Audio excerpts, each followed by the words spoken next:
Folks, today is January 11th, 2022. Coming up on Roland Martin Unfiltered, streaming live on the Black Star Network. President Joe Biden finally gives his full-throated support to ending the filibuster in order to pass voting rights legislation. We will talk about his speech today in Georgia, along with Vice President Kamala Harris. We'll hear from Congressman David Scott of Georgia. We'll also talk with pastors who are engaged in a hunger strike until voting rights legislation is passed. We'll talk with activists in Georgia as well. We'll fully unpack developments today. What does it actually mean when you have Democrats like Senator Joe Manchin who still are not going to move when it comes to the filibuster? It's time to bring the funk on Roland Martin Unfiltered on the Black Star Network. Let's go. He's got it. Whatever the miss, he's on it. Whatever it is, he's got the scoop, the fact, the find. And when it breaks, he's right on time and it's rolling. Best believe he's knowing. Putting it down from sports to news to politics. With entertainment just for kicks, he's rolling. It's on go, roll, y'all. It's Roland Martin, rolling with Roland now. He's funk, he's fresh, he's real, the best, you know he's Roland Martin now.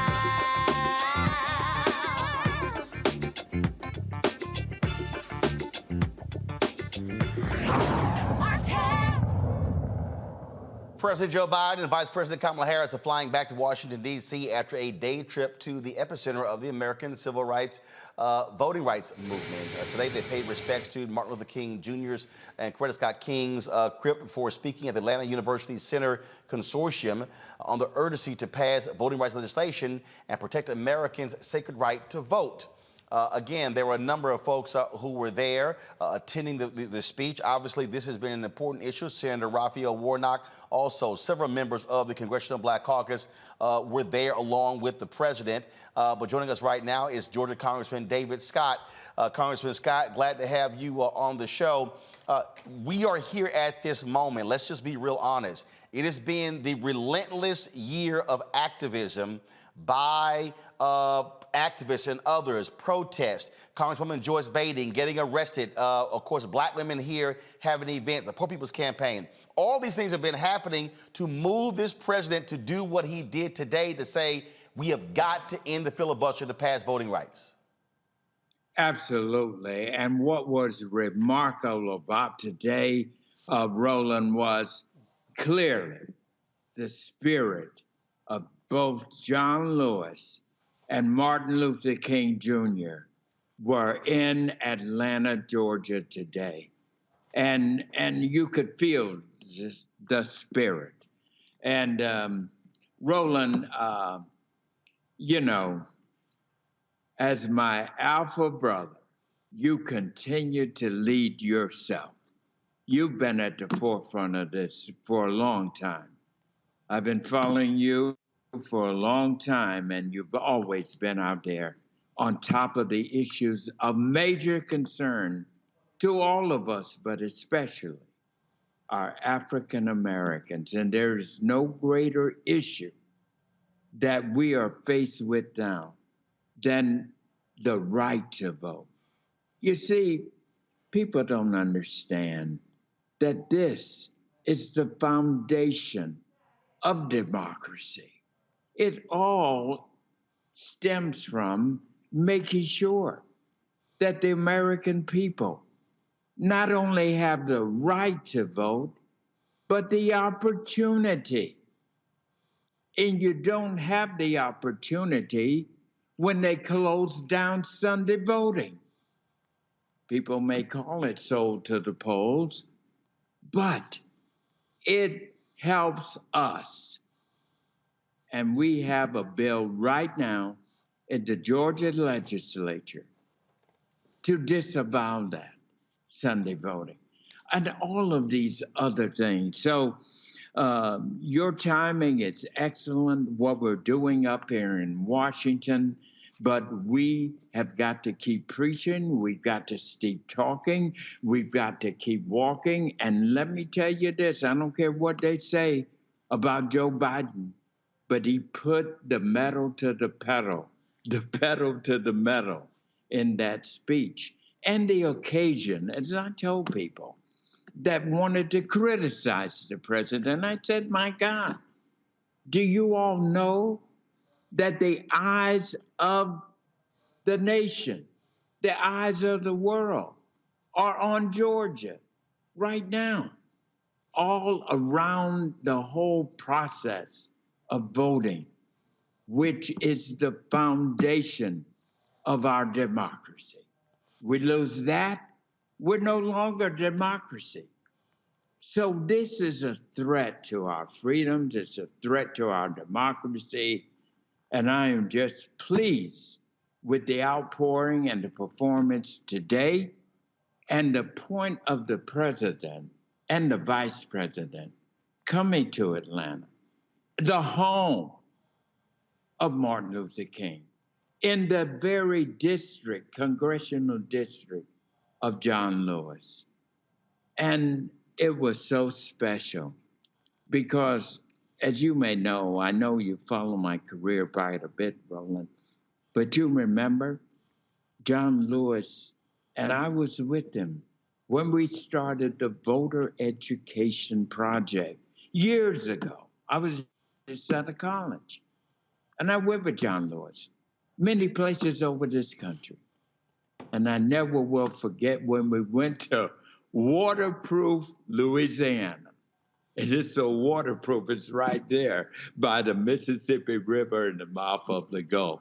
But they named it Waterproof, Louisiana. And why that was in my mind was because it was when we were there. John Lewis had a tragedy in his family. And he said to me, David, I need you to speak for me.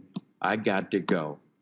And that was my baptism into voting rights, the civil rights in Waterproof, Louisiana. All those people were waiting for John Lewis. And I had to say, John Lewis isn't here. He had tragedy back home. But I'm here. And we had a few collapses. But anyway, Roland, it's good to be with you, and I just commend you on keeping up the case here, and delighted to be with you at this time. So, Congressman, what's next? I mean, obviously, he gives a speech today, and so he comes back to Washington, D.C. You still have several Democratic senators who are not on board yet. For instance, Politico has a story today that shows that Senator Mark Kelly is undecided. You have Sinema, you have Manchin, you have Chris Coons of Delaware. You have also Jim Tester. That's 5 or 6 right there. And so right now, Democrats don't have 48. You've got about 42, 43. Senator Mark Warner has finally come aboard. Senator Dianne Feinstein. And so how do you get the other 7 Democratic senators to go along with this? Senator Chuck Schumer says there's going to be a vote on Monday. Does the CBC have plans to go across the hall to meet with those senators to implore them to step up and support this call? I think we all will be doing that. Us members of Congress have our own individual relationships with members. I've been here for now 20 years. I've worked with members on a lot of things. And what I do on issues like this is to go and sit down, find out what the problem is. We got to protect against reduced absentee ballots, trying to make sure that we have absentee ballots. We got to filibuster rule. That might not be exactly the best way to go, but there are other ways. We got to sit down with these senators. We've got to provide the foot soldiers, so to speak, and go over to them. I'm a sponsor of this act. I believe in it. And we had a while back a number of Republicans. And I said to them, do you all know what the heart and soul was down in Georgia? They removed they removed the pre-clearance. That's the heart and soul of the bill. How can you go against that? When I can tell you some of the same things that were going on in the South when John and I were traveling throughout the South with the Voter Education Project are still going on. They ought to be able to understand their movements like getting rid of Sunday voting to the polls, sold to the polls. People would frame it that, but who gave that name? We did. And it was a powerful weapon. Why? That in and of itself points out the evilness of this, wanting to do away with Sunday voting because of sold to the polls. This is wrong. So to get to your question, I don't have any bright answers to this except to keep plowing ahead, to keep moving ahead, get as much as we can get. If we can get protections against reduced absentee balloting, ending Sunday voting, reducing early voting, eliminating ballot voting, maybe we can do that in a way that does not, that can pull those or have support of the filibuster, and maybe there's a carve out. There are things that can be done, but I assure you that I'm at the forefront of talking with my senators who I work with, who I've worked with on a variety of issues, many of which they've come to ask me for. And I did that when we had Republicans with us at the very beginning. And I got to find out what has changed here. Right. And so I want your listeners and the people of America to know, hold on, because God is standing by. God has been standing by Black people for a long time, brought us out of slavery, got us to civil rights, got us to voting rights, got us rights that they want to take away. And we've got to stand firm and say, hell no, you're not going to take away our right and opportunities to vote. And then the other thing is that there are an awful lot of white people who feel this way. Well, and which is why we also need them to raise their voices, because these voting laws don't just impact African Americans, they impact everybody. Congressman David Scott, we appreciate it. We will definitely going to have you back, because we're going to keep pressing this issue until President Biden signs this bill. Keep on it. I appreciate it. Spirit, first of all, servants of all, what? We should transcend all. Transcend all. I appreciate it. Thanks a lot. Take care. All right. I want to go to Congresswoman Nikema Williams. She was there in Atlanta today with President Joe Biden and Vice President Kamala Harris. She's about to fly back to D.C. with Vice President Kamala Harris on Air Force Two. Congresswoman Williams, it was the pressure, as I said to Congressman Scott, it was the pressure over the last year constantly applied to President Biden to come out to support into the filibuster for the purpose of voting. Hey, Roland, I am glad that you and Congressman Scott are having this conversation, because he's exactly right. Activism matters, your advocacy matters, and what we have heard from the advocates on the ground, we saw that reflected on the stage today loud and clear to the entire country, that President Biden is putting the full weight of the White House behind a change in the filibuster, because we know that we're not going to get 10 Republicans that are going to stand on the side of what's fair, just, and right and stand up for democracy. This is not the Republican Party that voted to reauthorize the Voting Rights Act under both President Bush's and President Reagan. This is a Donald Trump's party. And so what we heard today is that when things change, we have to change. And it's time for that filibuster rule to change so that we can stop standing on the side waiting for someone else to give us our rights. And we have the full support of the White House. And I am glad that the conversation was held with the entire country right here in the cradle of the civil rights movement in my congressional district, the seat that was once held by Congressman John Lewis. We had civil rights organizations in the audience. I was standing next to Ambassador Andrew Young, who also represented the same congressional district.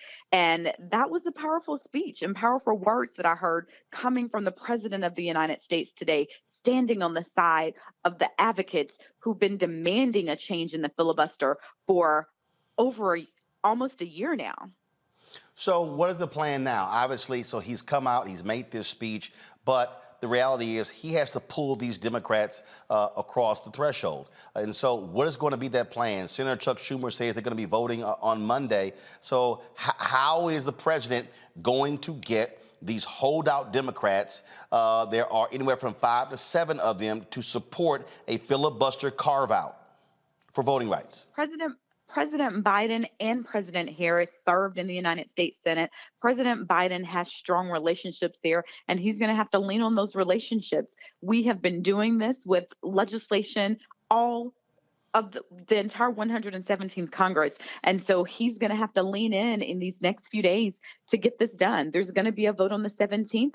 And we know that we're not going to get 10 Republicans to stand with us on this. And so that means that we're going to move forward with the change of the filibuster. And that will only take a simple majority to do. That's 50 votes, with Vice President Harris breaking the tie.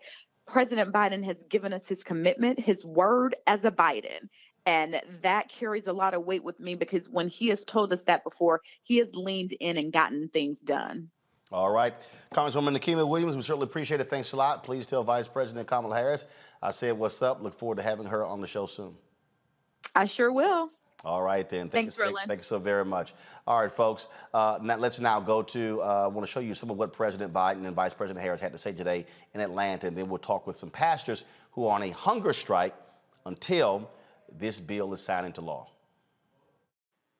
In our lives, in the lives of our nation, life of our nation, there are moments so stark that they divide all that came before and everything that followed. They stop time. They rip away the trivial from the essential. And they force us to confront hard truths about ourselves, about our institutions, and about our democracy. In the words of Scripture, they remind us to hate evil, love good, and establish justice in the gate. Last week, President Harris and I stood in the United States Capitol to observe one of those before and after moments in American history.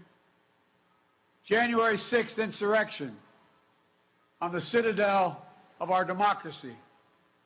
Today, we come to Atlanta, the cradle of civil rights, to make clear what must come after that dreadful day when a dagger was literally held at the throat of American democracy.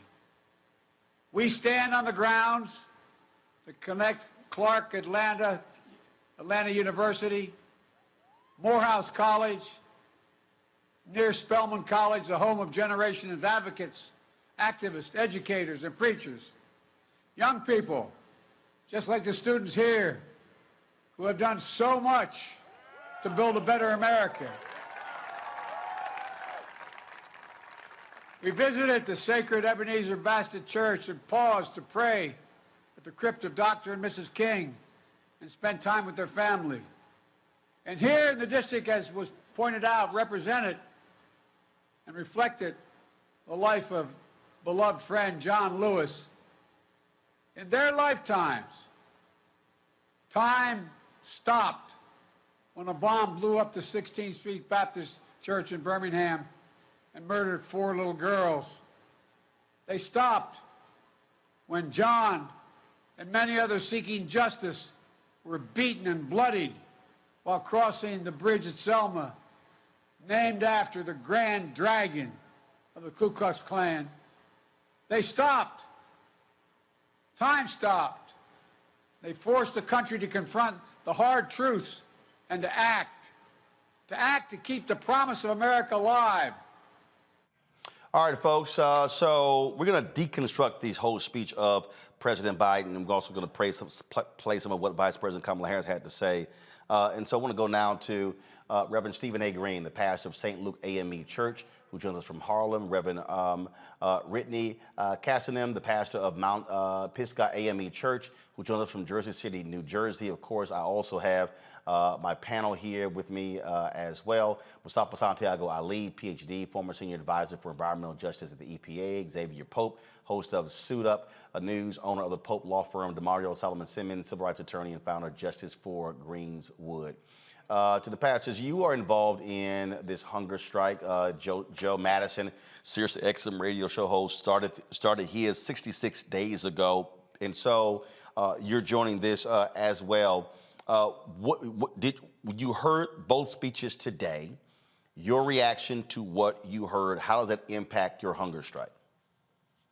Sure. Thank you, Roland, for having us. I am one of 25 faith leaders with Reverend Castine who are on this hunger strike, and we started a week ago on January the 6th, the date of the violent insurrection that overtook the Capitol.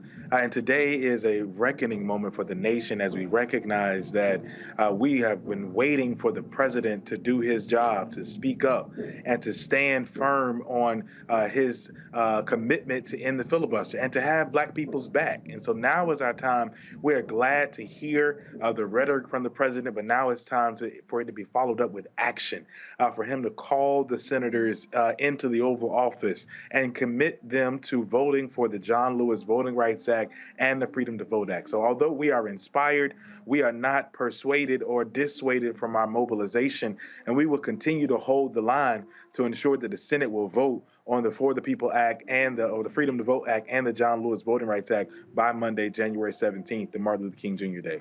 Pastor? There we go. We got you. One of the things that I want to state is clearly obvious, and it is that voting in this country, it's not just inconvenient, it's really hard. And one of the things that we've been able to see over the last year or last 18 months is that Republican politicians who've been inspired by our former insurrectionist in chief, Donald Trump, have made it even harder.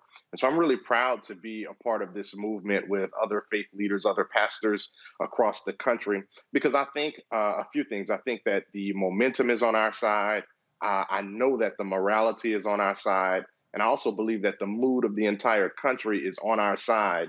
And so, I think I agree with Reverend Green, and I also was encouraged by the words of the president, encouraged by the words of the vice president, but now it is clearly time for them both to use all of their power, all of their relationships, all of their effort and energy to get this done on Monday. And the point that we continue to make over and over and over again is that you have to move on it. It has to actually get done. What I said yesterday is President Joe Biden, he's going to have, when he comes back to D.C., he's going to have to call these holdout Democratic senators to the White House, put them across the table, look them in the eye and say, I, as the president, I, as the leader of the Democratic Party, I need you to get this done.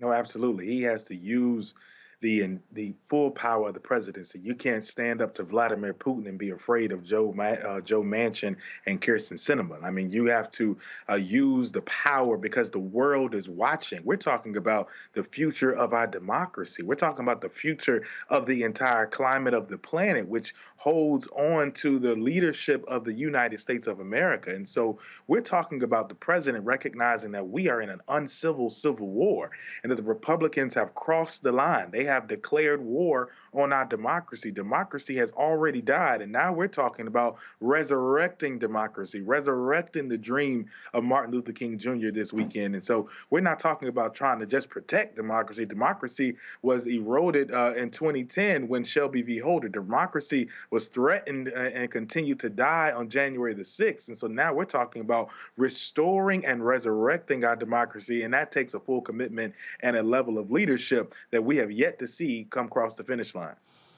So again, so the next step is see what happens when he comes back. The pivotal vote will take place on Monday, as Senator Chuck Schumer made, and so the president has to deliver. He simply has to do that. And Roland, we're coming to D.C. We're bringing our hunger strike to D.C. this weekend because we intend to hold a watch night for voting rights on Sunday night at the U.S. Capitol. We will occupy the steps of the U.S. Capitol on Sunday night from 7 p.m. to midnight as we watch the night like our ancestors did on the eve of emancipation on January 1, 1863. So while they waited for the clock to turn from 1862 to 1863, we too are waiting with bated breath for the nation to be true to the words it is written on paper, to be a nation where it truly embodies liberty and justice for all. Thank you so much for having me. All right, then, gentlemen, I certainly appreciate it. Thank you so very much as well. I'm going to go to a quick break. When we come back, we'll hear from our panel. We'll also hear more of President Biden's speech along with Vice President Kamala Harris today in Georgia as he finally calls for the end of the filibuster in order to pass voting rights in the United States Senate. You're watching Roland Martin Unfiltered on the Black Star Network.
Time to be smart. Roland Martin's doing this every day. Oh, no punches! Thank you, Roland Martin, for always giving voice to the issues. Look for Roland Martin in the whirlwind, to quote Marcus Garvey again. The video looks phenomenal, so I'm really excited to see it on my big screen. Support this man, Black Media. He makes sure that our stories are told. See, this difference between Black Star Network and Black-owned media and something like CNN. I got to defer to the brilliance of Dr. Carr and to the brilliance of the Black Star Network. I am rolling with Roland all the way. Honored to be on a show that you own. A black man owns the show. Folks, Black Star Network is here. I'm real revolutionary right now. Roland was amazing on there. Stay black. I love y'all. I can't commend you enough about this platform that you've created for us to be able to share who we are, what we're doing in the world, and the impact that we're having. Let's be smart. Bring your eyeballs home. You can't be Black-owned media and be scared. You dig?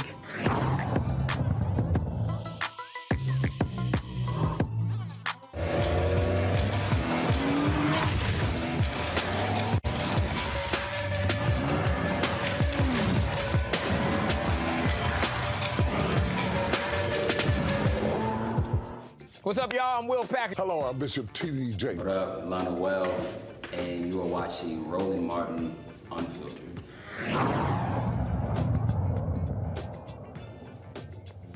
All right, folks, welcome out to Roland Martin Unfiltered on the Black Star Network. We are focused on the speech that President Joe Biden and Vice President Kamala Harris gave today in Georgia. And the reality is he gave this today, finally, a full-throated call to end the filibuster to pass voting rights because of the level of pressure that's been applied. Because Republicans have already passed 34 different laws in various states as a result of this. And just so you understand what we're talking about here, Ari Berman tweeted this just today. Give me a second. He talked about, go to my iPad, please. He said, breaking, let's see if I can go ahead and get this going. Give me 1 second, y'all. You should see it now pop up. There we go. As Biden speaks, North Carolina State Court upholds extreme gerrymandered maps, including U.S. House map giving GOP 71 to 78% of the seats in state Trump won with 49.9% of the vote. This is exactly the kind of partisan and racial gerrymandering Freedom to Vote Act would block. What we're dealing with here, and I need to walk people through this to understand what we're talking about, okay, is that what Republicans are doing all across this country, they are passing various laws, not just to restrict voting, but the cutting of drop boxes. In Georgia, they are cutting from 111 to less than 30 drop boxes. They oh my goodness, they're not secure. What they also did in Georgia, what they did was they actually passed the law that said that, oh, we got to protect the boxes, which means that the drop boxes are only open when the polls are open. That's the point of the drop boxes. So if you can't go in and vote during the day, you drop your ballot off. What they also did, folks, was they also passed the law that where they said that if we live in Georgia, and my dad wants to vote by mail-in ballot, and he says, hey, son, drop my ballot off. I can't. He has to physically drop his ballot off or it's against the law. And there are so many other things that are in the Freedom to Vote Act. Let me know when y'all have Biden speaking about any of the filibuster. This is what people have to understand. So this is what he said today in Georgia. Can change the outcome. Sadly, the United States Senate, designed to be the world's greatest deliberative body, has been rendered a shell of its former self. Gives me no satisfaction in saying that as an institutionalist, as a man who was honored to serve in the Senate. But as an institutionalist, I believe that the threat to our democracy is so grave that we must find a way to pass these voting rights bills. Debate them, vote, let the majority prevail. And if that bare minimum is blocked, we have no option but to change the Senate rules, including getting rid of the filibuster for this.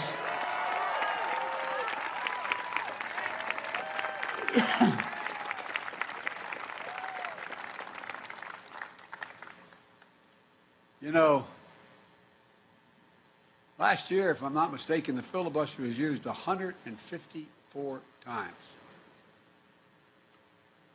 The filibuster has been used to generate compromise in the past, promote some bipartisanship, but it's also used to obstruct, including especially obstruct civil rights and voting rights. And when it was used, senators traditionally used to have to stand and speak at their desk for however long it took. And sometimes it took hours. And when they sat down, if no one immediately stood up, anyone could call for a vote or the debate ended. But that doesn't happen today. Senators no longer even have to speak one word. Filibuster is not used by Republicans to bring the Senate together, but to pull it further apart. Filibuster is weaponized and abused. While the state legislative assaults on voting rights is simple, all you need in your House and Senate is a pure majority. In the United States Senate, it takes a supermajority, 60 votes, even to get a vote, instead of 50 to protect the right to vote. State legislators can pass anti-voting laws with simple majorities. If they can do that, then the United States Senate should be able to protect voting rights by a simple majority. Today, I'm making it clear, to protect our democracy, I support changing the Senate rules, whichever way they need to be changed to prevent a minority of senators from blocking action on voting rights. When it comes to protecting majority rule in America, the majority should rule in the United States Senate. I make this announcement with careful deliberation, recognizing the fundamental right to vote is a right from which all other rights flow. And I make it with an appeal to my Republican colleagues, to those Republicans who believe in the rule of law, restore the bipartisan tradition of voting rights. People who restored it, who abided by it in the past, were Richard Nixon, Gerald Ford, Ronald Reagan, George H.W. Bush, George W. Bush. They all supported the Voting Rights Act. Don't let the Republican Party morph into something else. Restore the institution of the Senate the way it was designed to be. Senate rules were just changed to raise the debt ceiling so we wouldn't renege on our debt for the first time in our history, prevent an economic crisis. That was done by a simple majority. As Senator Warnock said a few weeks ago in a powerful speech, if we change the rules to protect the full faith and credit of the United States, we should be able to change the rules to protect the heart and soul of our democracy. He was right. In the days that followed John Lewis's death, there was an outpouring of praise and support across the political spectrum. But as we stand here today, it isn't enough just to praise his memory. We must translate eulogy into action. We need to follow John Lewis's footsteps. We need to support the bill in his name. Just a few days ago, we talked about, up in the Congress and the White House, the event coming up shortly to celebrate Dr. King's birthday. And Americans of all stripes will praise him for the content of his character. But as Dr. King's family said before, it's not enough to praise their father. They even said, on this holiday, don't celebrate his birthday unless you're willing to support what he lived for and what he died for. The next few days, when these bills come to a vote, will mark a turning point in this nation's history. We will choose. The issue is, will we choose democracy over autocracy, light over shadows, justice over injustice? I know where I stand. I will not yield. I will not flinch. I will defend the right to vote, our democracy against all enemies, foreign and, yes, domestic. And the question is, where will the institution of the United States Senate stand? Every senator, Democrat, Republican, and Independent, will have to declare where they stand, not just for the moment, but for the ages. Will you stand against voter suppression? Yes or no? That's the question they'll answer. Will you stand against election subversion? Yes or no? Will you stand for democracy? Yes or no? There's one thing every senator, every American should remember. History has never been kind to those who've sided with voter suppression over voters' rights. And it'll even be less kind for those who side with election subversion. So I ask every elected official in America, how do you want to be remembered?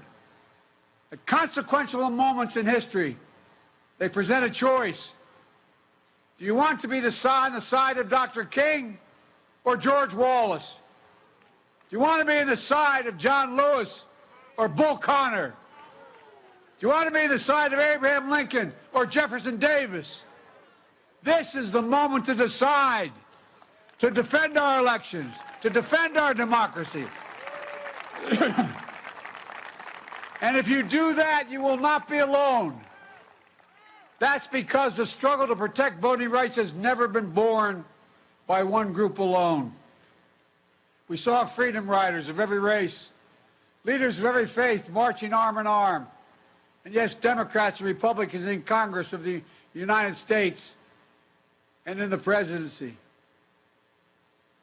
I did not live the struggles of Douglas, Tubman, King, Lewis, Goodman, Cheney, Swerner, countless others, known and unknown. I did not walk in the shoes of generations of students who walked these grounds, but I walked other grounds because I'm so damn old I was there as well.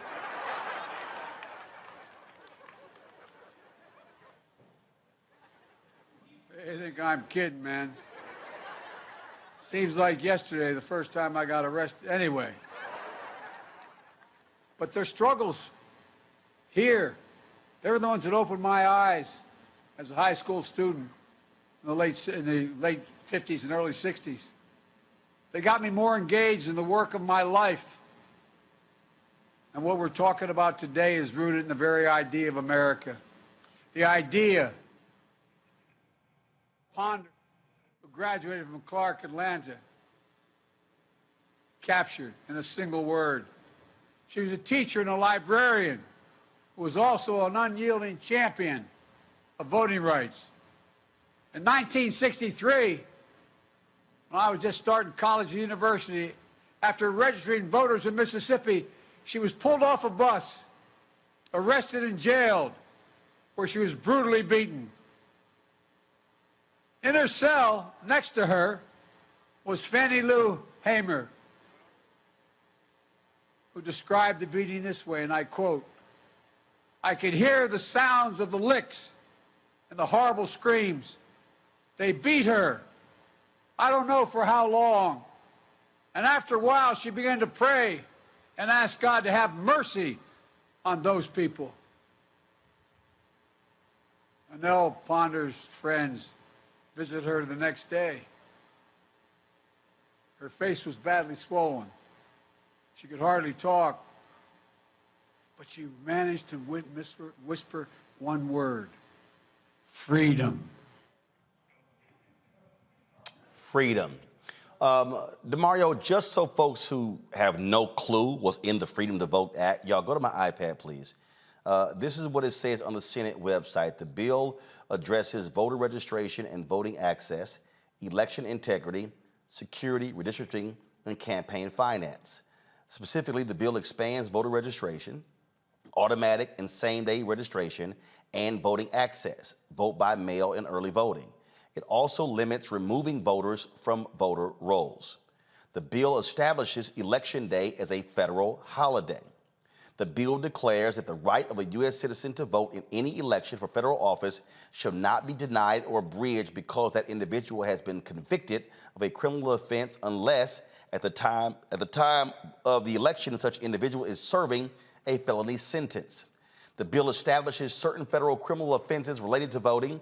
In particular, the bill establishes a new criminal offense for conduct or attempted conduct to corruptly hinder, interfere with, or prevent another person from registering to vote or helping someone register to vote. Additionally, the bill sets forth provisions related to election and security, including by requiring states to conduct post-election audits for federal elections.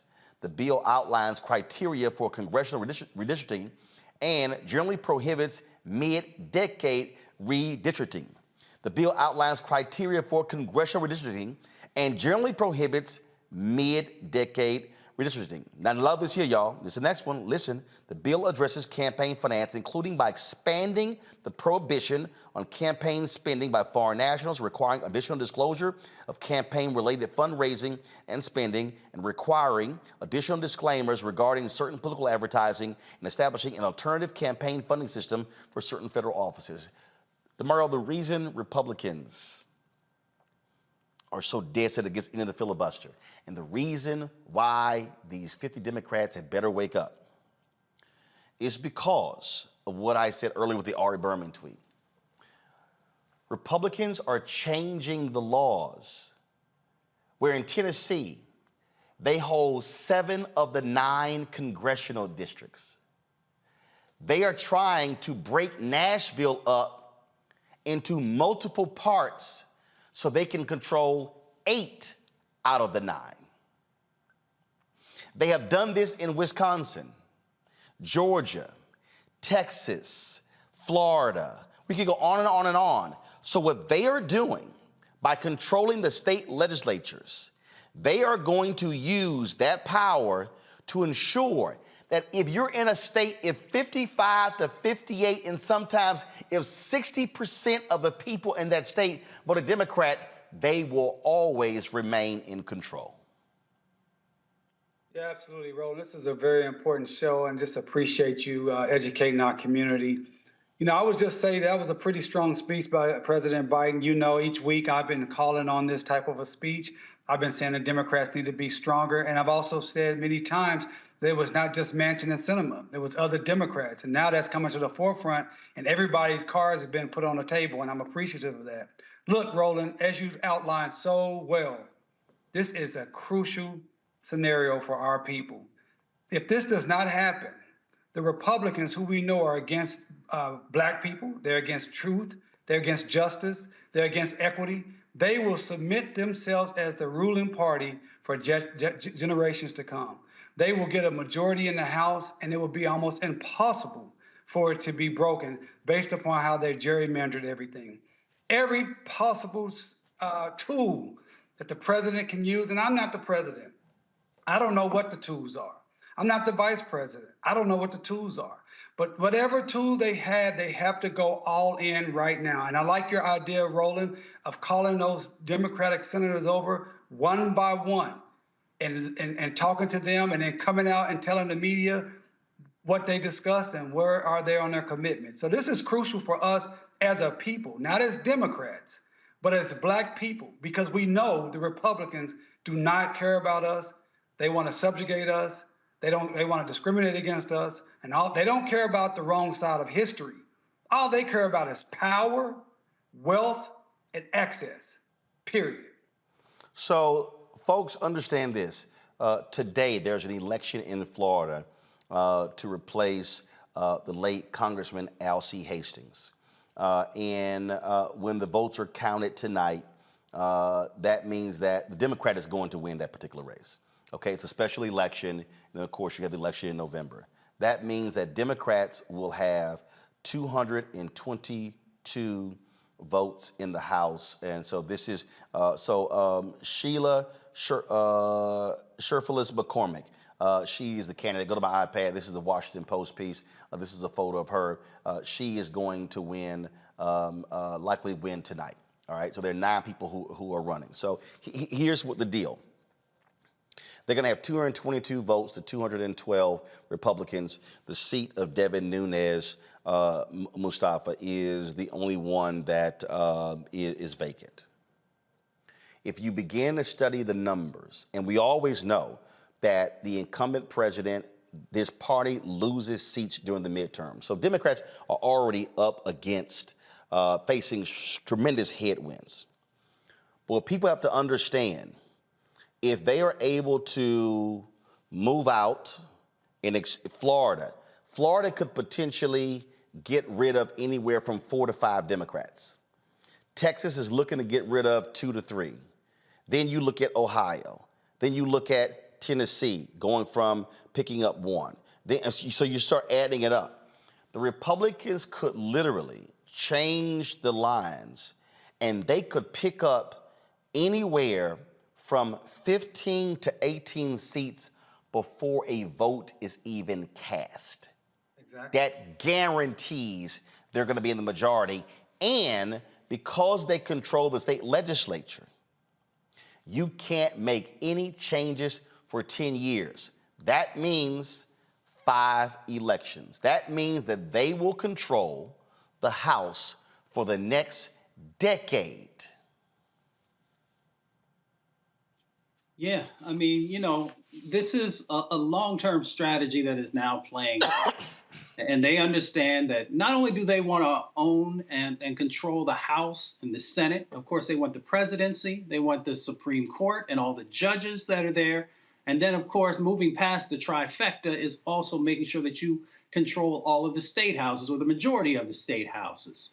So therefore, then you can hold on to power, as you said, for a decade. I would say that it's even longer than that, because if you're able to entrench in the ways that they are trying to do, and of course, all of this comes back to people actually being able to participate in a fair election. And that's why our conversation is so important around the filibuster and making sure that we're doing everything that we possibly can to make sure that we're protecting voting rights. So this is understanding that they have literally been focused on building a set of infrastructures and controlling those infrastructures around everything that happens inside of your life. The vote is tied to housing. It is tied to transportation. It is tied to jobs and where resources are going to go. It's tied to healthcare. It's tied to the environment. And they understand this. And we have been playing around flat-footed and not calling this out, not educating folks. And for the president, I appreciate the full-throated response that he gave today in supporting of voting rights. But I need him to continue that. I needed him to do it before. We talked about this.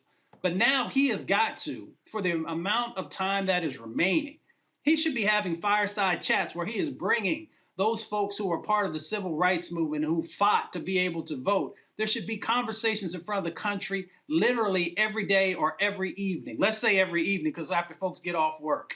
That's the type of set of commitment that's going to be necessary to make sure that we even have a chance. The other part of it is that, you got to move, you got to put all your chips in this moment, because if you don't get this, all the other stuff kind of falls to the wayside. The other part of it is also you got to call in all those folks in business and industry who are saying that they support Black Lives Matter and all these other types of things. And they've also got to place pressure on the individuals, especially on the Democratic side of the equation, that we expect you to do the right thing. And that if you don't, there will be repercussions for you not doing the right thing. Now, some folks will say, well, Mustafa, maybe you're taking it too far there. The Republicans are very serious about what they do, and they have no problem in utilizing leverage and pressure to make sure that they get what they want out of the scenario and out of the sets of opportunities that are in front of them. And if Democrats are not willing to do that, then you're going to get what you get. Xavier, just so people, again, who need to understand here, folks like Senator Joe Manchin, Senator Kristen Sinema say, oh, this is going to break the Senate. It's not going to fix the Senate. And they fear that if one day they are in the minority in the Senate, that they won't be able to use the filibuster to stop bills. Well, that's all contingent upon whether Republicans are going to actually honor that. They can change the rule anytime they want to. This is what you're about to hear is Senator Mitch McConnell talking about ending the filibuster in 2022, but the second video is what he said in 2017 when it came to the Supreme Court. When I was majority leader, some of my own party urged me to break the Senate for our own party's short-term gain. My answer was a simple word: no. We need to restore the norms and traditions of the Senate and get past this unprecedented partisan filibuster. Therefore, I raised a point of order that the vote on cloture under the precedent set on November 21st, 2013 is a majority vote on all nominations. When I was majority leader, some of my... So right there, Xavier, the Republicans put two individuals on the United States Supreme Court by a simple majority vote. Lifetime appointments. Supreme Court justices rule on all matters in the country. They are the final authority. So if you're Democrats, you're putting yourself in a situation where you may never be in control of the House or the Senate, and you're trying to protect something that you actually supported just a couple of weeks ago to raise the debt ceiling.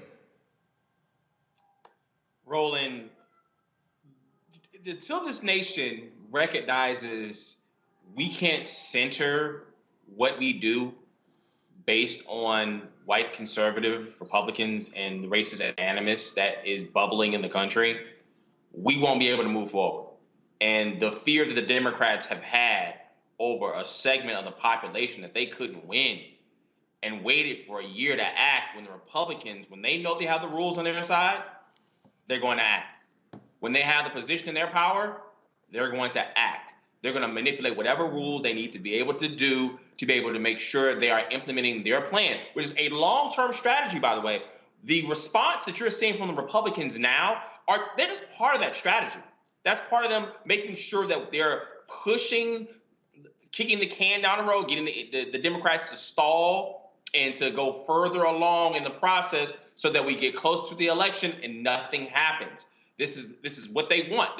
They're seeing the fruits of their labor. When after the election, Republican state legislatures went right to work passing voter laws that restricted the right to vote. They Wait. Passed laws by simple majority. Go ahead. Yes. So the Democrats they're playing on defense based on threats that the Republicans might make, Roland, when they have to be able to be steadfast about a strategy from the very outset. What the Republicans doing, they're just basically legalizing 1-6, and they're making it acceptable. Even Ted Cruz took back and apologized for calling 1-6ers terrorists. And then you have now Ted Cruz calling any attempts to protect voting rights Jim Crow 2.0. How dare you, Ted Cruz, when what your party is doing is the embodiment of what Jim Crow 2.0 is. And they are now taking on the footsteps of Martin Luther King's birthday and turning that around and flipping the narrative as if they are the oppressed, insulting our intelligence and trying to cripple our democracy in the process. Folks, here's some of what Vice President Kamala Harris had to say today in Atlanta. Breached the United States Capitol. The President of the United States and I spoke from its hallowed halls, and we made clear we swore to preserve, protect, and defend the Constitution of the United States. And we will.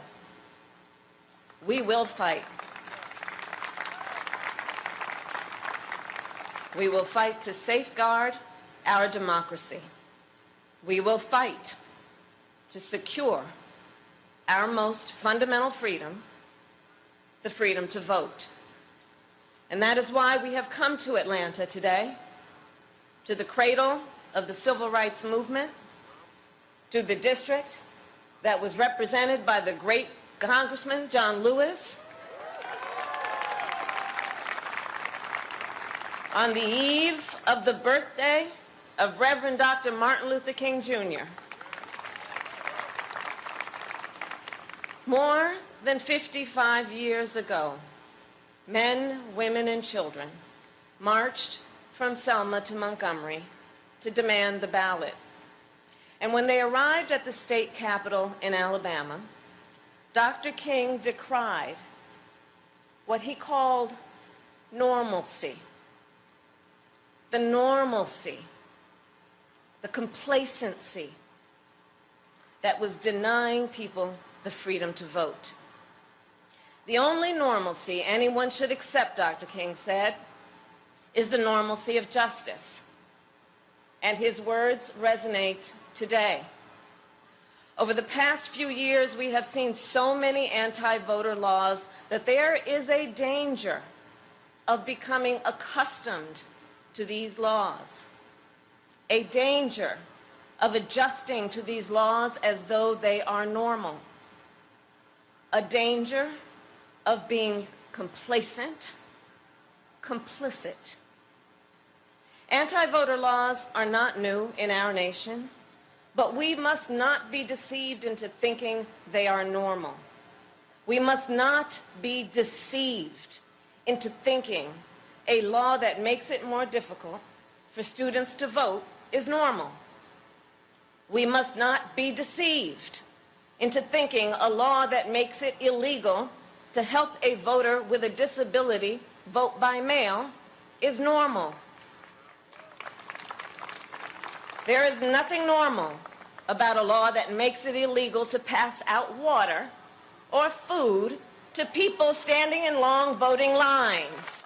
And this is what the Georgia Coalition for the People's Agenda tweeted on yesterday.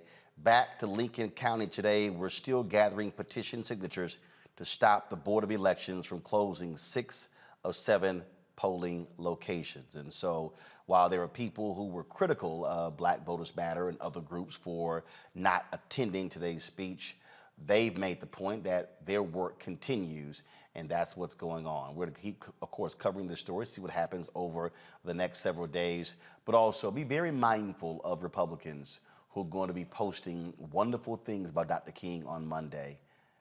yet they'll be standing against the very things that he fought for. Be sure to call them out on social media. Gotta go to a break. When we come back, Black Girls Code, an organization that has gotten lots of attention over the last several years for their work. Now they're getting a different level of attention with the decision to oust the CEO. She'll join us next to explain what is going on. You're watching Roland Martin Unfiltered on the Black Star Network.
Ain't just about hurting black folk. Right. You got to deal with it. It's injustice. It's wrong. I do feel like in this generation, we've got to do more around being intentional in resolving conflict. You and I have always agreed. Yeah. But we agree on the big piece. Yeah. Now, conflict is not about destruction. Conflict's going to happen.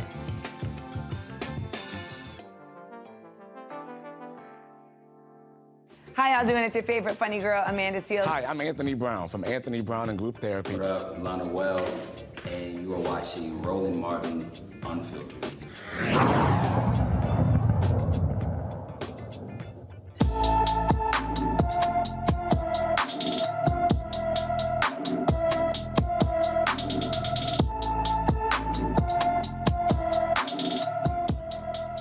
15-year-old Janiyah Coates was last seen in Little Rock, Arkansas a week ago. Janiyah disappeared on January 4th. She is described as being 5 feet 5 inches tall, weighing 140 pounds, with brown hair and brown eyes. If you have any information regarding Janiyah Coates, please call the Little Rock Police Department at 501-371-4829, 501-371-4829. Folks, last month, the founder and CEO of Black Girls Code, Kimberly Bryant, an organization dedicated to educating and empowering young women in technology, tweeted this press release. So it's 3 days before Christmas, and you wake up to discover the organization you created and built from the ground up has been taken away by a rogue board with no notification. Now, the board announced that she was being replaced for several reasons, but they also talked about what was described, we see reports as toxic workplace culture. Well, she joins us right now from San Francisco. Glad to have you on the show, Kimberly. So it has been 3 weeks or so since you posted that particular tweet. Where does it stand? Are you suspended? Have you been fired? Have you been replaced? What's going on? Roland, thank you so much for having me on the show today. And I did want to correct for the record that I'm on a paid leave or suspension. I haven't been ousted. I'm still I'll always be the founder, but I'm still the CEO of Black Girls Code, although there is an interim executive director who is running the organizational work in my absence, pending this investigation that, to my knowledge, has yet to be started. So how did we get to this point? What happened? Roland, that's a great question. I would say that, we got to this point in a few ways. You've been a longtime supporter of BGC and the work that we do. We've been teaching girls of color from underrepresented communities about computer science and technology for the past 10 years. So since 2011 and to this very day.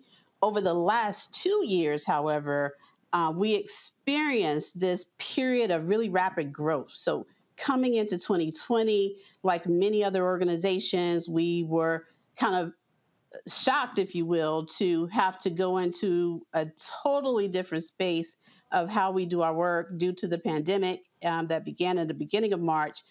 We went through this transformation, if you will, where we took all of the classes and workshops we used to do in person, we pivoted to a virtual model, and as a result, we had our best year in over 10 years. We reached over 10,000 students. We reached girls and individuals, boys and girls, women and men, from all over the world, but we also experienced this period of hypergrowth.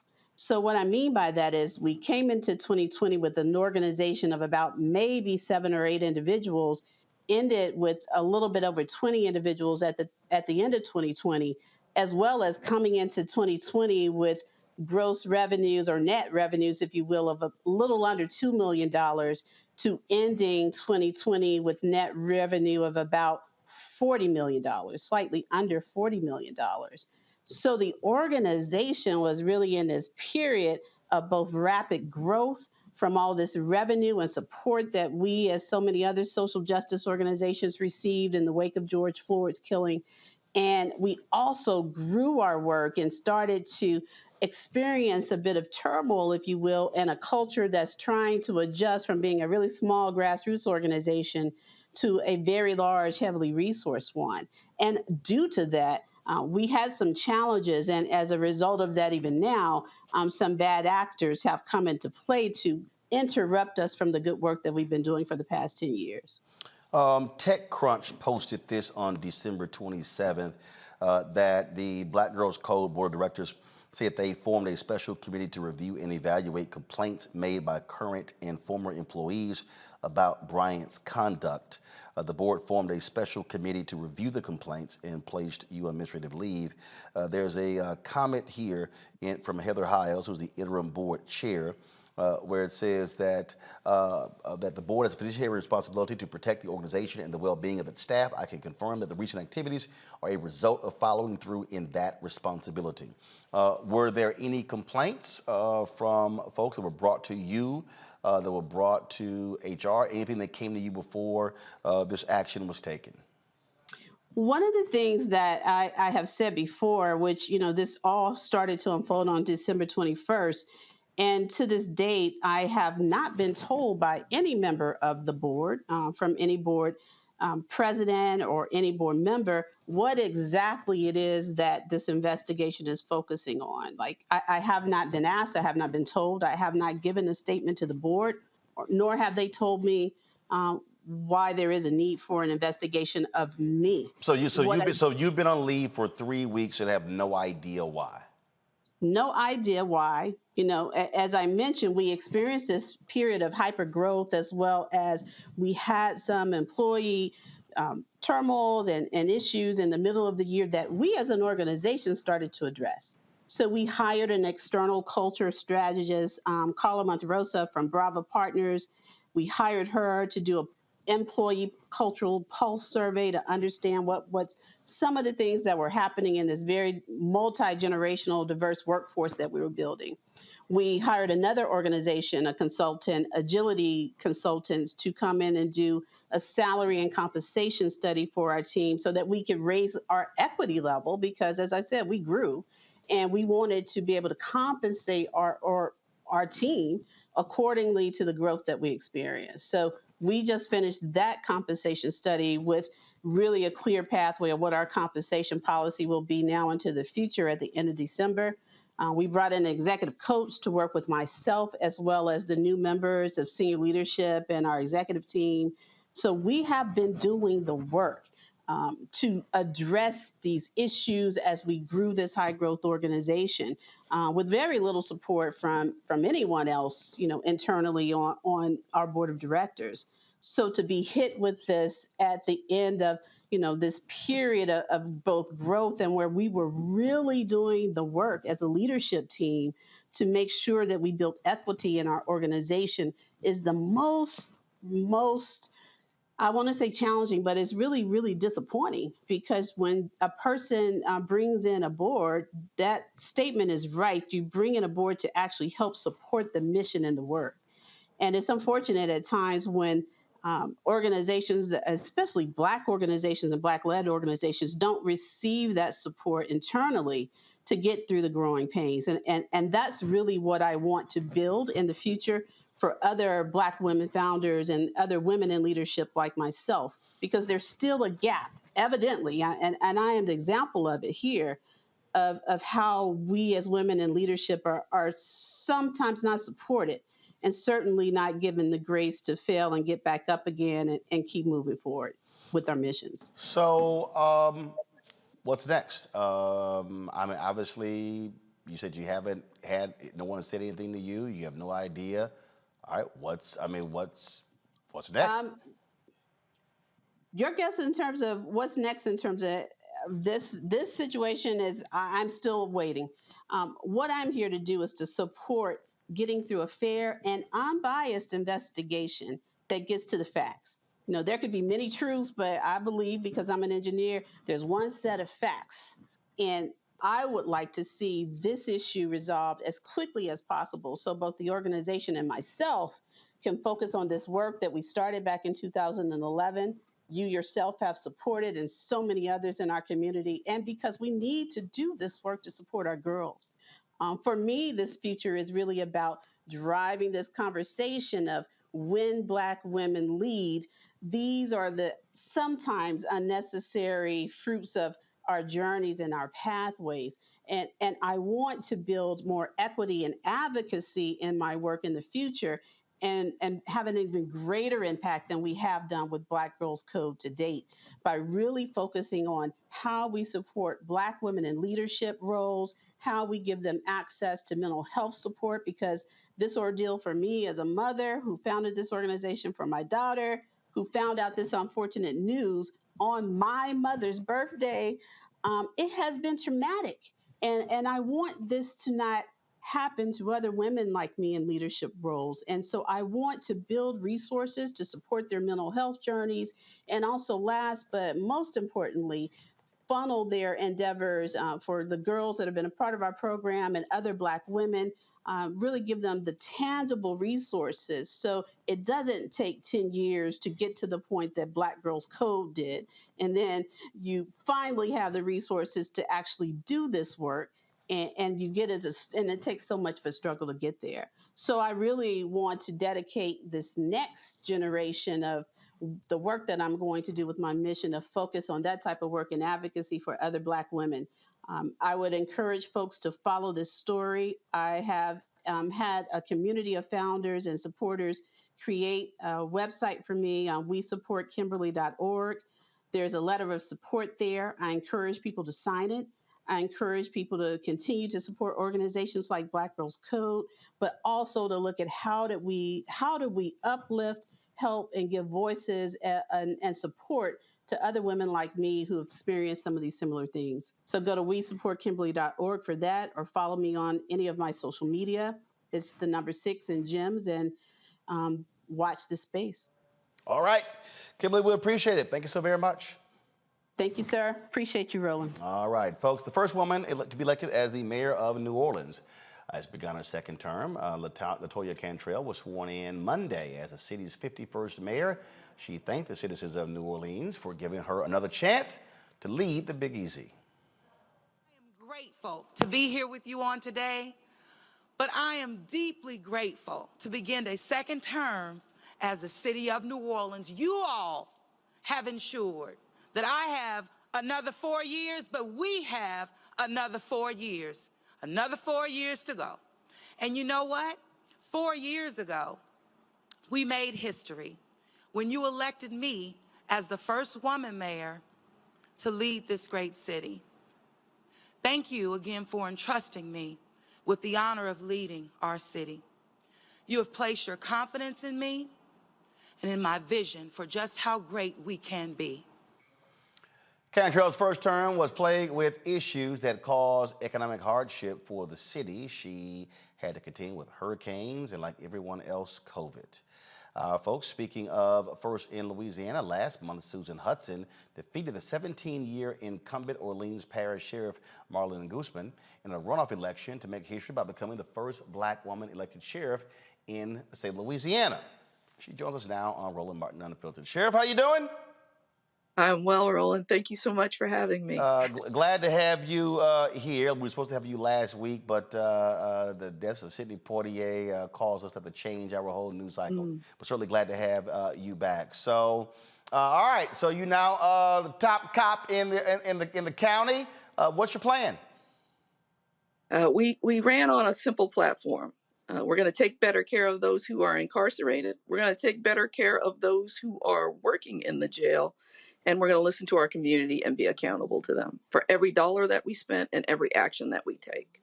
And so that's what I plan to do. Very simple formula. So in terms of, most people obviously don't understand when you talk about the sheriff's responsibility. You got the city, of course, but then you talk about the county, you have different responsibilities. How many different cities in Orleans Parish are you responsible for? Or how many, I'm sorry, the areas, I'm sorry. So how wide of an area? There's only the city of New Orleans within Orleans Parish. So the sheriff runs the Orleans Parish Jail, serves some process, provides security at the courthouses, and then also enacts and runs some types of seizures and sales. But the majority of the work is about running the Orleans Justice Center, which is the jail.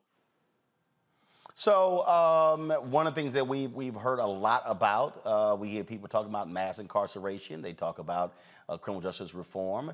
What role do you have to play in that? Well, you know, we ran on a platform of progressive reform where we know that jails primarily house people with mental health diagnoses and those with addictions. We know that. That's the same all around the country. So instead of putting them in jails, which are harmful areas, why don't we do something in our community, number one, to treat their diagnosis or their addiction, and then to help them get back into life and get back into society. And what I found out as I walked this campaign trail this year, so many of these people are our neighbors or people that we know.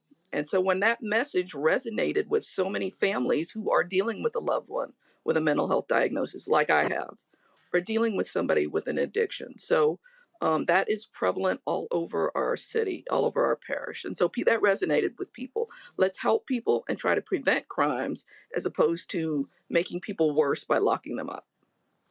Questions from my panel. I'll start with you, Xavier. Your question for the new sheriff of Orleans Parish. Congratulations for your new post.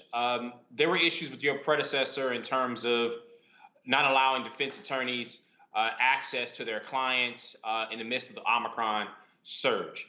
As someone who just was in court last week, tipping on a social justice issue, trying to get people out that should not be there locally here in Chicago, and seeing some of the COVID issues, how are you addressing some of the exacerbation of the issues of jails now with COVID and some of the quarantining issues and not being able to show up to court, potentially being quarantined, and some of the litany of issues that face those that are frankly afraid with their health and for their freedom? Yeah, well, first of all, thank you for the congratulations. But what I found on this campaign trail in dealing with other actors in the criminal justice system is that we all have to work together, especially with COVID. We have to follow the science. We have to listen to the experts about how to be safe. But we've got to start conducting some business because there are people sitting in jail who've sat here a while. We have not had trials. It's difficult for defense attorneys to get access to their clients. And we are a little short-staffed as well. So we all have to be more efficient in how we handle our business and transact our business and conduct trials. But we got to get the trials moving again. And we've got to get folks either through their trials and then on to the penitentiary, or if they win their cases, then they get to go free. But we've got to stop holding people here, and we've got to get the business of the courts moving again. And we've got to work together to do that. And I've pledged to do that with all the other actors in the system. Mustafa. Sheriff Hudson, congratulations. I actually lived in New Orleans for a little while. I'm curious, you mentioned the additional support that you're giving around mental health. And we know that building trust inside of communities has been something in relationship to law enforcement that there's a lot of work that needs to happen. I'm just curious, are there additional things that you plan on implementing to help to build that trust?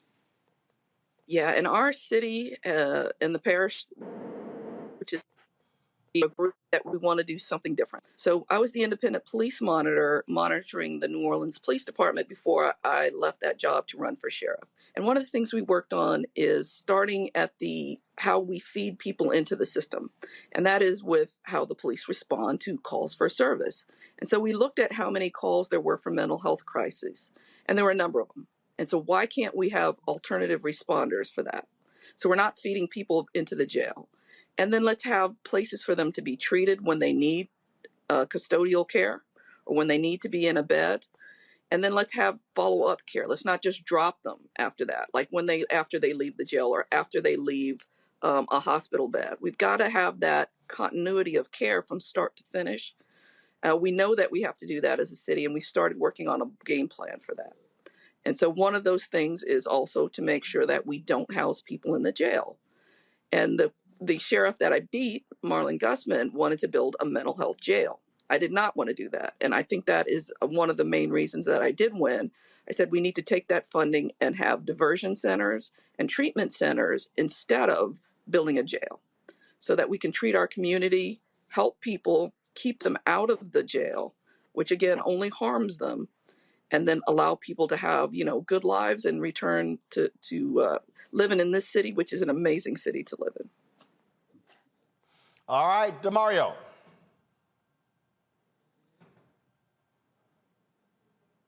You're on mute. Now we got you. Go ahead. Sheriff, it's really good to talk to you. Congratulations. I feel like we met a couple of years ago during a National Bar Association conference down in New Orleans a couple of years ago. We had your office and I think the police chief come over and talk to some of the lawyers. So I'm really excited about your position. I do a lot of work here in Oklahoma against jails. I sue jails often, particularly the Oklahoma County Jail. Oklahoma City is one of the worst in the nation. So I was very inspired and happy to hear you talk about treating those inmates with more dignity, because as you know, these are pretrial detainees, meaning they have not, in most cases, been convicted of a crime. Many people are sitting in jails because not able to pay cash bond. So I'm just happy to hear that is your commitment. I'm happy to hear about you talking about trying to really strengthen, help with the mental health aspect of things. What I would like to know from you, and I know you've already thought about this, is how do you get to the entrenched culture of anti-reforms that are going to be down, not at your leadership level, but down within the rank and file? That's what we see so often in my civil rights work, is that many times people like you with the good heart want to be progressive, but they find it very difficult to get to the rank and file to really do what's necessary to turn that culture from the culture that you don't want it to be. Yeah. First of all, thank you again for the congratulations tomorrow. And please don't sue me at any point as I go forward. But I am a person. I am a Christian, a good person, but don't get it twisted. I'm not a pushover. I've had to monitor the police for 17 years and stand toe to toe with them, criticize them, and make reforms. So I'm pretty tough. But what we know is that we have to recruit differently. We have to train differently, and we have to value employees doing something different. So it's not the warrior mentality anymore. We are caregivers in the jail, and we have to get them to understand that. But we have a low morale here because folks here that work in the jail were not paid well, not trained well, not treated well. They didn't have a fair promotion system, a fair way of making sure that they could, just be incentivized to do better. And so we're changing all that. So we hope that those changes that we're going to make that make it a more fair system for them, that train them better. People love to be trained and love to have tools to do their job. This is what I promised them. And so that's why so many of them voted for me. And that's why so many of them got their families to vote for me, because there's a new day on the horizon for them. One of the main, again, 3 tenets of my campaign were: we take better care of those in custody, we take better care of those who work there, and we listen to our community. They heard that message. All right, then. Well, certainly good luck in your new endeavor. Again, I'm sure when we roll through New Orleans for Essence, our paths will cross. I got you. I look right. forward. Sheriff Hudson, thanks a lot. Thank you. Good night. All right, folks. Got to go to a break. When we come back, more Roland Martin Unfiltered right here on the Black Star Network.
Folks, Black Star Network is here.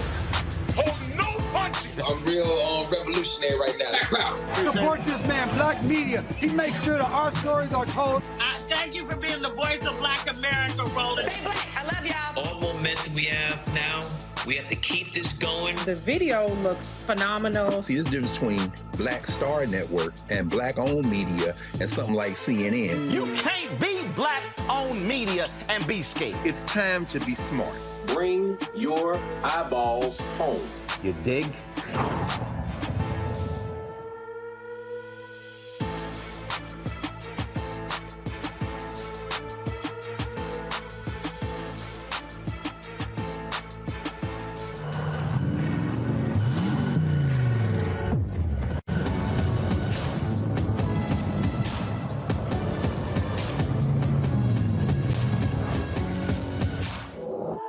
I'm Chrisette Michelle. Hi, I'm Chaley Rose, and you're watching Roland Martin Unfiltered.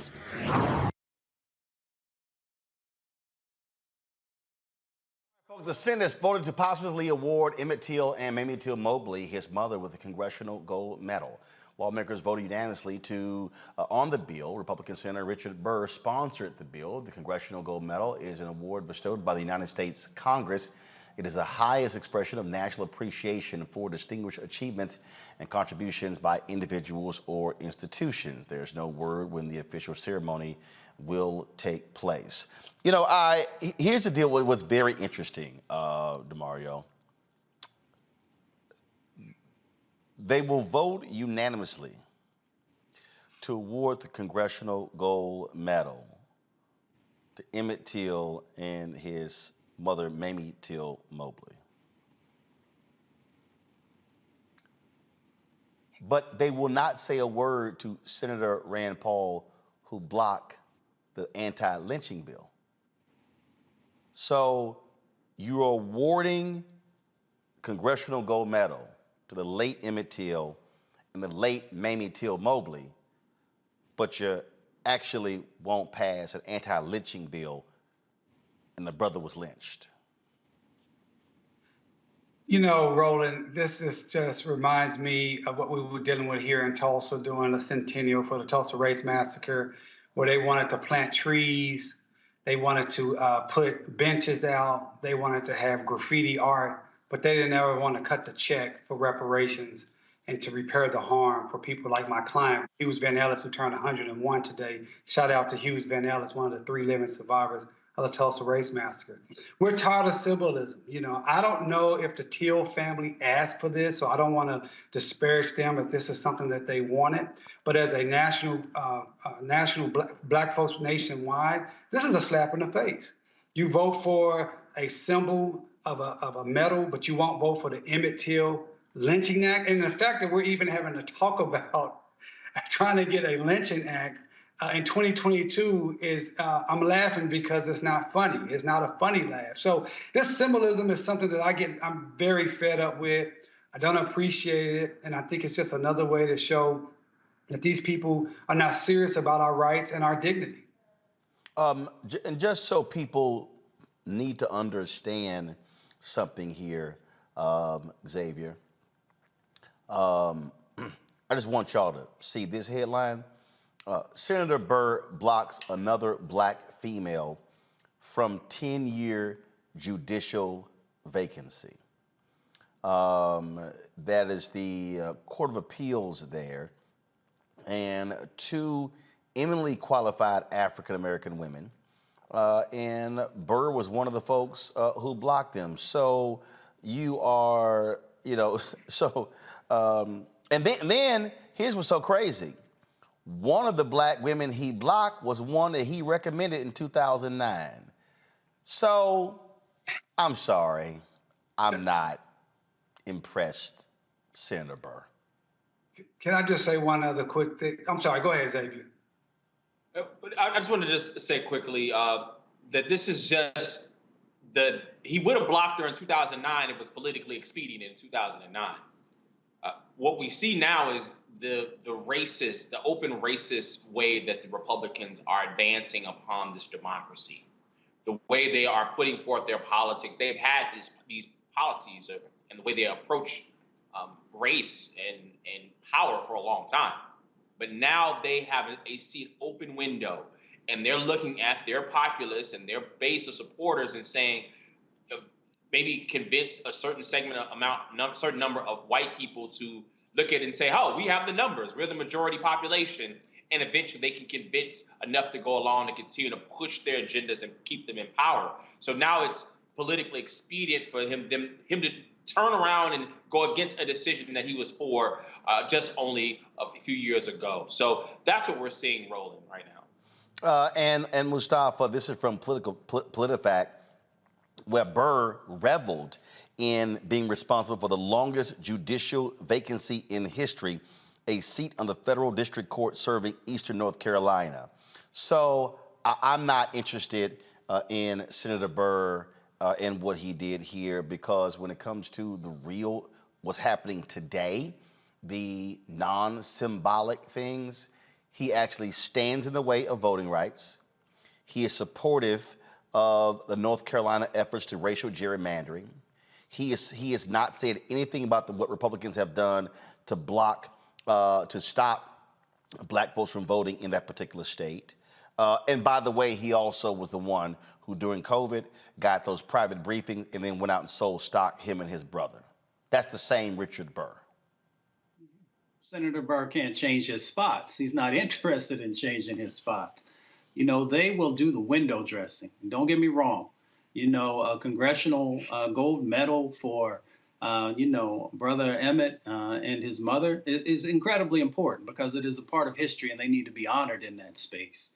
But when it comes to systemic change, Senator Burr is not interested in that. And that's what actually changes people's lives. That what actually helps people to have access. And they're not interested in that. So, these types of acts, are important, but we have to dig deeper and see how their sets of actions in the past and in the present either help our lives to be better or continue to hold us in bondage, in a sense. And again, I just want everybody to know there were two black women, Jennifer May Parker, as well as Patricia Timmons Goodson, a former North Carolina Supreme Court justice who Richard Burr blocked from being on the federal bench. So, yeah, dude. Roland, can I just jump in right quick? Yeah, go ahead. Because we have MLK holiday coming up.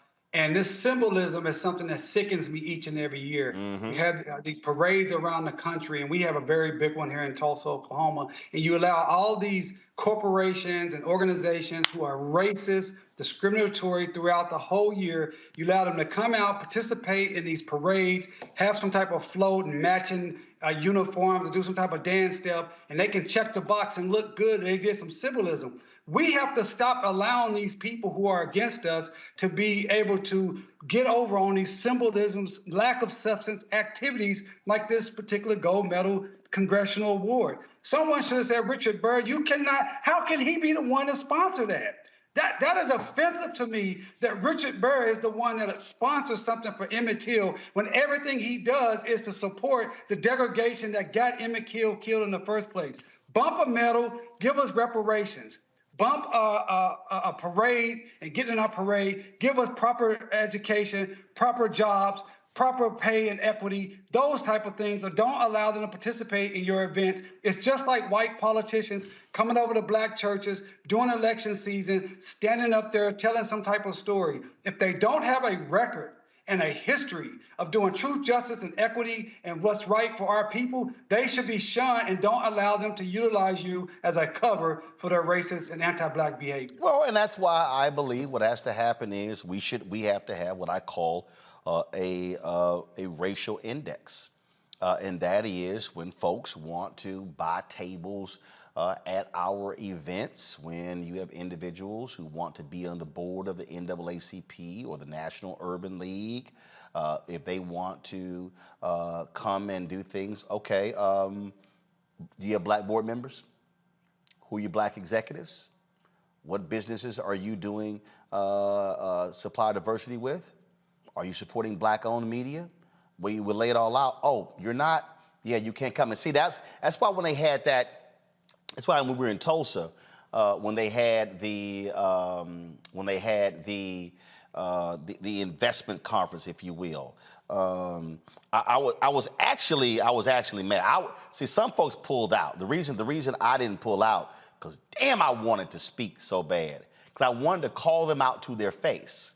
I wanted to put them on Front Street as we sat there, because all too often, that's what folks are unwilling to do. And I wanted to ask them in front of everybody, that is, what's your spending? What's your hiring? What's your investment? See, I just think that a lot of times what happens is, and I'm gonna pull this up in a second, I'm gonna show y'all what I'm talking about. See, I think a lot of times what happens, Xavier, is some folk are unwilling to go there. Well, I ain't got a problem. So I'm not one of those folks. And here's a perfect example. Let me go back. Let's see here. Silver. So here's what I'm talking about. They had this big Black Commerce Street event in Tulsa that's at the Convention Center, presented by J.P. Morgan Chase and Company. These were the presenting sponsors nationwide: J.P. Morgan Chase, Bank of Oklahoma, Combs Enterprises, I think that's P. Diddy, Deloitte Digital, Salesforce, Walmart.org. Here's where the other ones: Bank of Oklahoma, PepsiCo, Citi, BlackRock, American Express, the American College of Financial Services. And so the only reason I could not speak on the panels because we had to be inside of the bubble where Biden was speaking, and there's no way I could have spoken, left there, and gotten back to the cultural center in time. But I would have challenged them on the spot. No. Show me your numbers. Banks, what's your lending to African Americans? See, that's the piece. That's how gangster we have to be. And so I dare, if you're an MLK speaker, do the exact same thing at any events this weekend and next week. You can't take credit for progress of this country that you never partook in. And it seems as if we have too many corporations and too many politicians, particularly on the right, when they know that when Martin Luther King died, the significant number of people who didn't actually support him when he died. And they're looking to say history is done. Patted themselves on the back, good job. There's no more progress that needs to be made so that they can choose quote unquote neutral policies to be able to advance upon our rights. And we can't, like my brother said, we can't let them get off the hook with that. And you having an index that they have to be held accountable for. And we need African Americans, when you are in a room with these corporations, when you can't go to these different places and kiss butts and be happy to be in the room, because you can be out of the room if they choose to. You have to make sure that there's equity in the room. You have to speak up and speak truth to power when you're in those rooms. That's right. And so I want folks, Mustafa, I want them prepared on this weekend, on Monday, when you see corporations and politicians putting out their statements with Dr. King. I want people to question every single one of them. What is your commitment to the things that King stood for? I told y'all Operation Breadbasket was one of the most important initiatives. And so use that as the model to ask them, answer these questions. Mustafa, go ahead. Yeah, and you can find the information. You know, you walk around with a computer in your pocket or your purse every day, so you can find out, you know, what people's boards look like and to a degree, some of the commitments that they may or may not be making. So that's one part of it. But I'm glad you called out the other part of it, is that each and every one of us also have to start to make sure that we're holding our own selves accountable. I put a process in place. When these people ask me to come and speak, my first set of questions are about 4 or 5 of those that you just called out. And if they don't hit it right, I'm not coming, because then I'm co-signing on the things that they're doing. And we have to get to that level of actually, you know, it may take a couple dollars out of our pocket, but, you know, we can make sure that we're actually be able to look ourselves in the mirror every morning. So we have power unless we give it away. And DeMario, you posted this on Twitter, Uncle Red. Today's his 101st birthday, Hughes Van Ellis. And so shout out to him. Happy birthday. But to my dancing buddy at the Tom Joyner Morning Show cruise, y'all. Before we were in Tulsa, I saw him. I was like, damn, that brother look familiar. I said, wait a minute. That's my man from the cruise. Y'all don't understand. Uncle Red be out there on the dance floor at 2, 3 o'clock in the morning getting it. And so when I saw him, man, don't let that wheelchair fool you, y'all. Trust me, we're on the Joyner cruise. He's on the dance floor at 2 or 3, before 5 women surrounding Uncle Red. He always rolling deep. But he's always having a good time. And so definitely let him know tomorrow that I said happy birthday on this day. I will. He told me to tell you hello. The whole family told me to tell you hello.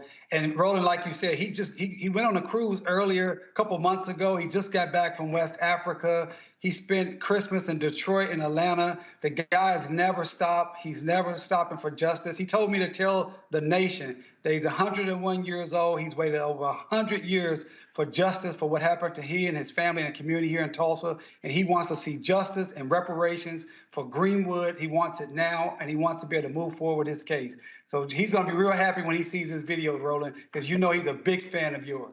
Indeed. As a matter of fact, I'm gonna find a video of him dancing on the cruise, and I'm gonna show it on the show tomorrow. So I'm gonna go through my archives and find that.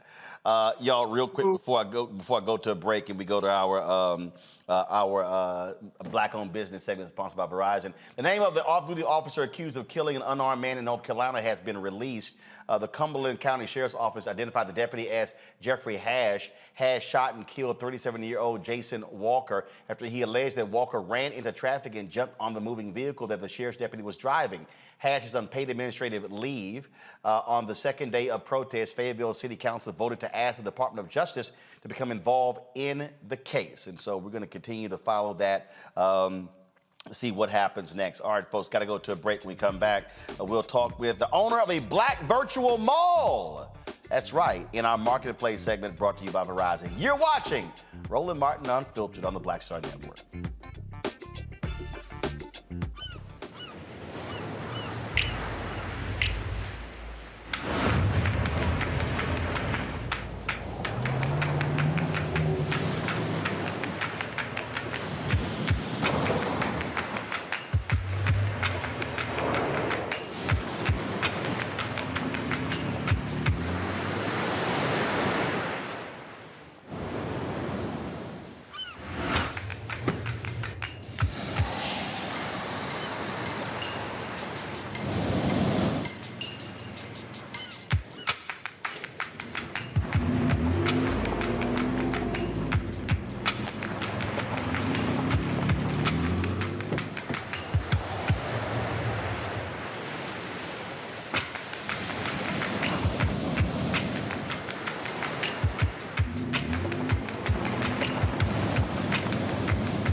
You know how some carriers give you so little for your older busted phone you just end up living with it? I don't think so. Verizon lets you trade in your broken phone for a shiny new one. You break it, we upgrade it. You dunk it, doggy bone it, slam it, wham it, strawberry jam it, we upgrade it. Get a 5G phone on us with select plans. Every customer, current, new, or business. Because everyone deserves better. And with plans starting at just $35, better costs less than you think.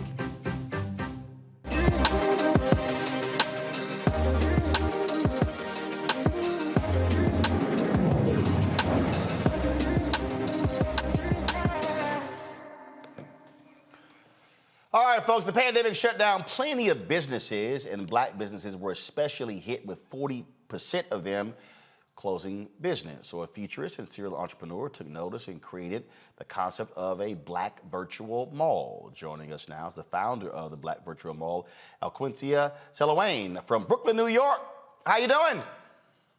Fantastic. I'm so honored to be here. Thank you. All right, so let's talk about this virtual mall. Exactly what is it? So it is what, you know, most marketplaces are, except in my opinion, it's definitely the future of marketplaces and where we need to go to be a little bit more immersive so that the customers have a better experience and the businesses are able to stand out a lot more. All right. And so how does it work? How many businesses are in your virtual mall? So as of now, we have 300 Black-owned businesses, and we have different levels of businesses, from kiosk, from your artisans and your newer businesses, to storefronts. We also have premium stores, food courts as well. So we're covering just about every spectrum of business. All right.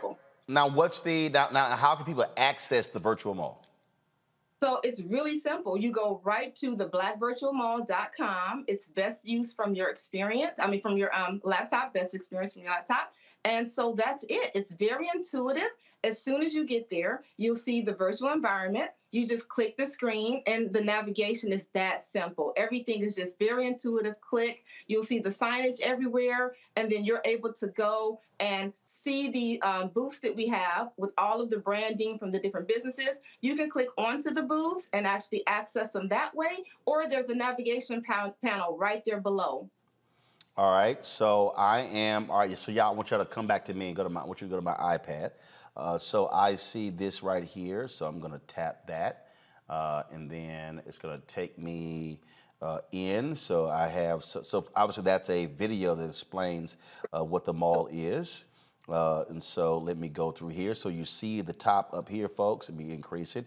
You see browse each floor, shop by category, apply for a space, food court, movie theater, meet our merchants, lounge, lobby, information desk, all those things that you will see in a mall. Okay, all right, so let's go to the movie theater auditorium.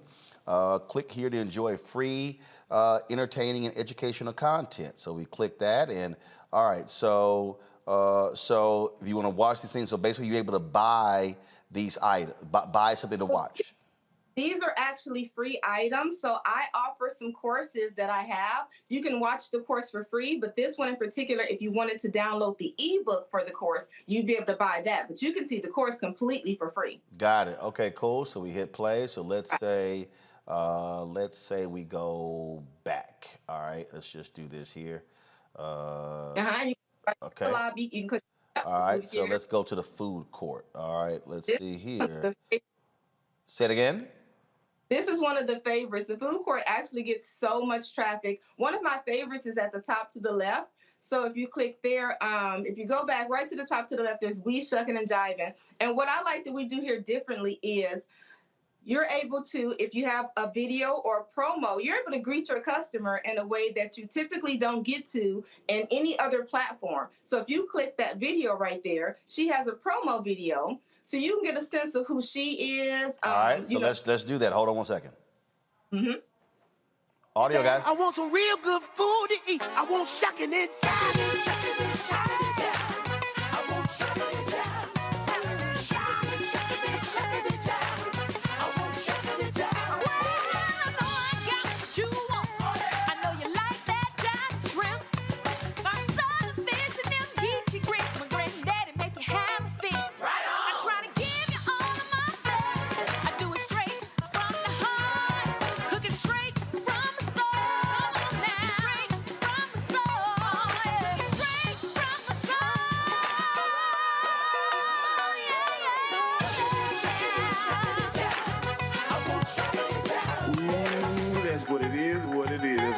is what it is. Come on down and shake it and jive and Cajun food with an old school groove. Our designers to get your taste palette back in line, baby. Follow us at We Shuck It. All right, then. All right. I thought that was so important because at the end of the day, you know how we are. We're so welcoming, we're so creative, and I just think that that's a really good way for you to get a sense of the business, the personality. And if you click onto any of the signage on there, where it's Uber Eats or Grubhub, the food will be delivered right to you. So you can literally come to the mall, grab a bite to eat, watch content, and shop just like you would normally. So like I say, for the restaurants, these are restaurants that are different parts of the country. Yes, yes. Got it. And so you'll see that's a DC, and we're adding another floor too. So we're really looking for Black-owned restaurants. So if you're watching, please email us or go to jointheblackvirtualmall.com so we can cover all the nation. Questions from our panelists. Xavier had to go. Mustafa, go. Quincy, this is really amazing what you got going on. I'm curious, and I'm into technology. Will you be eventually moving to the metaverse in the whole crypto world that so many folks are now paying attention to? Well, I'm happy for all of the awareness to virtual reality metaverse has brought forth, but my focus right now is actually putting into reality. So a lot of those things are very futuristic, and as you know, they require equipment like Oculus glasses and things like that, which are expensive. That's a $300 piece of equipment. I wanted to create something where all of my users can use. It's very simple. There's no additional equipment needed or anything. And as we move forward, if they are to extend those glasses out to the world, or they make it more affordable, then yeah, I would focus on that. But right now, my main goal is hitting my target audience, which largely can't afford $300 Oculus glasses, so. Well, trust me, folk been trying to get me to take crypto. I'm like, no, I like cash. DeMario. Man, that was absolutely impressive. I am really impressed with that. I don't really have a question. I want to get more information. I just think that was just one of the dopest things I've seen, and the way that you can go and say shucking and jive. Like, I'm a vegan, as everybody knows on the show. But I was just so impressed by you could go there, press the button, see the video. It was such a great commercial, very professional. Congratulations. I mean, how did you come up with it? Are you a technical background? Is that your background? And do you do other projects besides this, obviously, important labor of love? Right, thank you. So I actually do have an app development company. I'm not techie as most people. I'm really my background is in customer service. My background is really into psychology and consumer behavior. So what I like to do is, take the tech approach, but still make it as user friendly. Because a lot of times we get so specced out and teched out on spec, you forget that it's for everyday users to enjoy. So I wanted to give us that virtual environment, but keep it what we already know that's relative. And so, yes, I do have first generation app development company, and those are DIY apps specifically for businesses. And I am creating now the Black Virtual Convention Center. And that will be a space where you can rent out for 10 days and host your virtual conference. So you'll have an auditorium, you'll have a vendor hall if you want to have vendors come out. You'll also have a private lounge. You'll have everything that you need to have an extraordinary conference, including replay days and a concession stand. So you'll actually be able to have vendors at your virtual conference that serve food, just like in the food court, and have a full-blown virtual experience. All right. And that launches in March. All right, then. Well, certainly congratulations on the launch of your virtual mall. It's a great idea, and folks, go check it, theblackvirtualmall.com. Thanks a lot. Thank you. All right, then. Top of the show, we started talking about the speeches today by President Joe Biden and Vice President Kamala Harris today in Georgia when it comes to voting rights. We're going to close the show out with this here. Mustafa and DeMario, again, what do you think are the next? Okay, DeMario just left. Okay, Mustafa, you get to close it out then. Mustafa, what do you think are the next steps?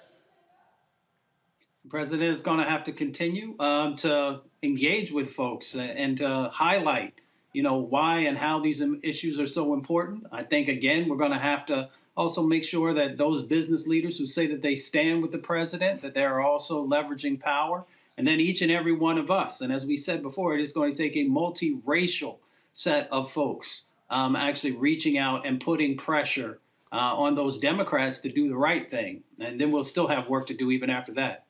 All right, then. Well, look, folks, that's it for us. We certainly appreciate all of you for watching today's show. We want y'all to support what we do. Please download our Black Star Network app. Of course, you can Apple phone, Android phone, Apple TV, Roku TV. Of course, again, Apple phone, Android phone, Roku TV, Android TV, Amazon Fire, Xbox One, Samsung Smart TV, all the good stuff. If you want to support what we do, please join our Bring the Funk fan club. Cash App is $RM Unfiltered. PayPal is R Martin Unfiltered. Venmo.com is RM Unfiltered. Then, of course, Zelle is roland@rolandsmartin.com, rolandmartinunfiltered.com. And so we want y'all to, again, continue to support what we do. And please, again, Cash App, again, your dollars make it possible for us to do what we do. R Martin, $RM Unfiltered, PayPal, R Martin Unfiltered, Venmo is RM Unfiltered, Zelle is roland@rolandsmartin.com. And so we'll close it out with these cool Air Force Ones. I got this at the YouTube Black concert in Atlanta, where they customized those for me. And that's the only one of a kind. That's it. Only one pair exists. Maybe I'll auction them one day. All right, folks, I'll see y'all tomorrow right here on Roland Martin Unfiltered on the Black Star Network. Holla!